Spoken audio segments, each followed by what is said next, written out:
जय श्री कृष्णा। कार्तिक माह के शुक्ल पक्ष की एकादशी को देवउठनी एकादशी, देवोत्थान एकादशी, देवउठनी, ग्यारस, प्रबोधिनी एकादशी आदि नामों से जाना जाता है।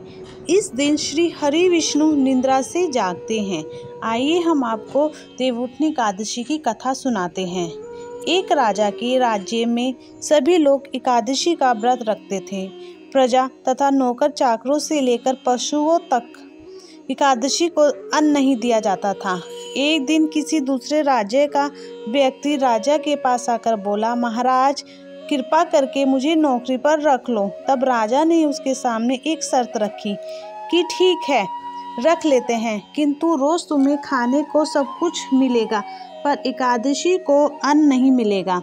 उस व्यक्ति ने उस समय हाँ कर ली, पर एकादशी के दिन जब उसे फलहार का सामान दिया गया तो वह राजा के सामने जाकर गिड़गिड़ाने लगा, महाराज इससे मेरा पेट नहीं भरेगा, मैं भूखा मर जाऊंगा, मुझे अन्न दे दो। राजा ने उसे शर्त की बात याद दिलाई, पर वह अन्न छोड़ने को राजी नहीं हुआ। तब राजा ने उसे आटा, दाल, चावल आदि दिए। वह नित्य की तरह नदी पर पहुंचा और स्नान कर भोजन पकाने लगा। जब भोजन बन गया तो वह भगवान को बुलाने लगा, आओ भगवान भोजन तैयार है। उसके बुलाने पर पीताम्बर धारण किए भगवान चतुर्भुज रूप में आ पहुँचे तथा प्रेम से उसके साथ भोजन करने लगे। भोजनादि करने के भगवान अंतर्ध्यान हो गए तथा वह अपने काम पर चला गया। 15 दिन बाद अगली एकादशी को वह राजा से कहने लगा कि महाराज मुझे 2 गुना सामान दीजिए। उस दिन तो मैं भूखा ही रह गया। राजा ने कारण पूछा तो उसने बताया कि हमारे साथ भगवान भी खाते हैं, इसीलिए हम दोनों के लिए ये सामान पूरा नहीं होता। यह सुनकर राजा को बड़ा आश्चर्य हुआ। वह बोला, मैं नहीं मान सकता कि भगवान तुम्हारे साथ खाते हैं। मैं तो इतना व्रत करता हूँ, पूजा करता हूँ, पर भगवान मुझे कभी नहीं दर्शन दिए। राजा की बात सुनकर वह बोला, महाराज यदि आपको विश्वास ना हो तो साथ चलकर देख लो।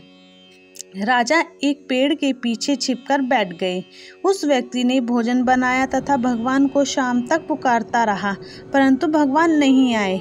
अंत में उसने कहा, हे भगवान, यदि आप नहीं आए तो मैं नदी में कूदकर प्राण त्याग दूंगा। लेकिन भगवान नहीं आए। तब वह प्राण त्यागने के उद्देश्य से नदी की तरफ बढ़ा। प्राण त्यागने का उसका दृढ़ इरादा जान शीघ्र ही भगवान प्रकट होकर उसे रोक लिया और साथ बैठकर भोजन करने लगे। खा पीकर वह उसे अपने विमान में बिठाकर अपने धाम ले गए। यह देख राजा ने सोचा कि व्रत उपवास से तब तक कोई फायदा नहीं होता जब तक मन शुद्ध ना हो।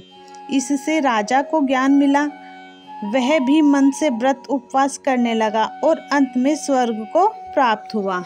जय श्री कृष्णा।